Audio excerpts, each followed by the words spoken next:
O empresário Fernando Cavendish, dono da construtora Delta, disse ontem que pagou propina de 5% ao ex-governador Sérgio Cabral para a reforma do Maracanã. Em depoimento ao juiz Marcelo Bretas, da 7ª Vara Federal Criminal do Rio, o empresário Fernando Cavendish, ex-dono da empreiteira Delta, confessou ter pago propina de 5% para a sua empresa participar do consórcio de reforma do Maracanã, que vinha sendo conduzido pela Odebrecht.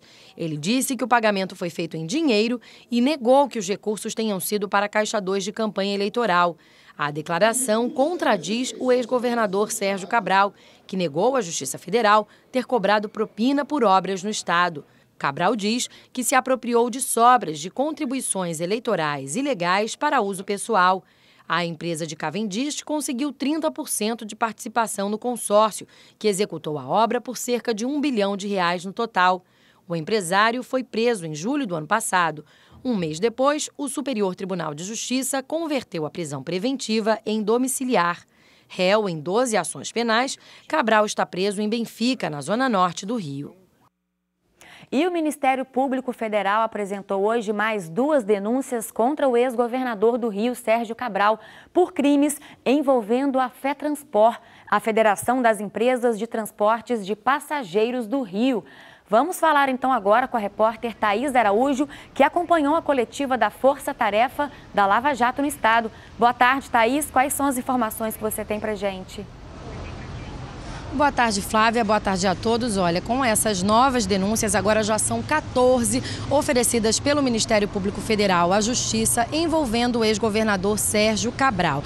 No esquema detalhado agora há pouco, Flávia, pelos procuradores da República, acontecia o seguinte: 26 empresas de ônibus ligadas à FETranspor, essas empresas aqui do estado do Rio, pagaram mais de R$250 milhões a políticos e agentes públicos entre janeiro de 2013 e fevereiro de 2016.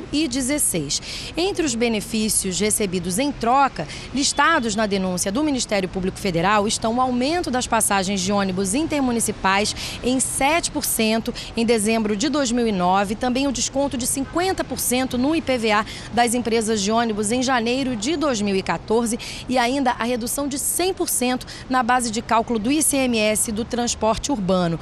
Tudo isso sem que houvesse uma comprovação de retorno aos usuários de transporte público, ou seja, a população aqui do estado. Somente ao ex-governador Sérgio Cabral foram pagos, de acordo com as investigações, mais de R$144 milhões entre julho de 2010 e outubro de 2016.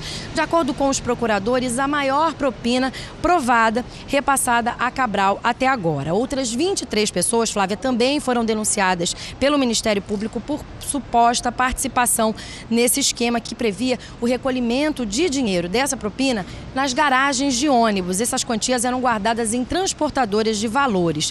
Também foram denunciados Rogério Onofre, ex-presidente do DETRO, do Departamento de Transporte Rodoviário aqui do Rio. Também os empresários José Carlos Reis Lavouras, que era presidente do Conselho de Administração da FETranspor, Jacó Barata Filho, que foi preso no mês passado, e Leles Marcos Teixeira, que foi presidente do Rio Ônibus. Além da condenação dos envolvidos, o Ministério Público também está pedindo à Justiça o bloqueio de mais de meio bilhão de reais para reparar parte desses prejuízos que foram causados por meio desse esquema. Vamos acompanhar um trecho da entrevista dos procuradores da República agora há pouco aqui na sede do Ministério Público Federal.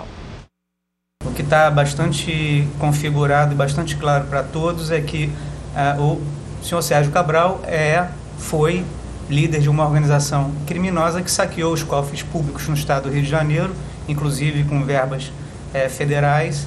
Em função disso, essa quantidade enorme de denúncias que são produzidas contra ele, mas exclusivamente por conta da sua responsabilidade e da sua atuação como líder de uma organização.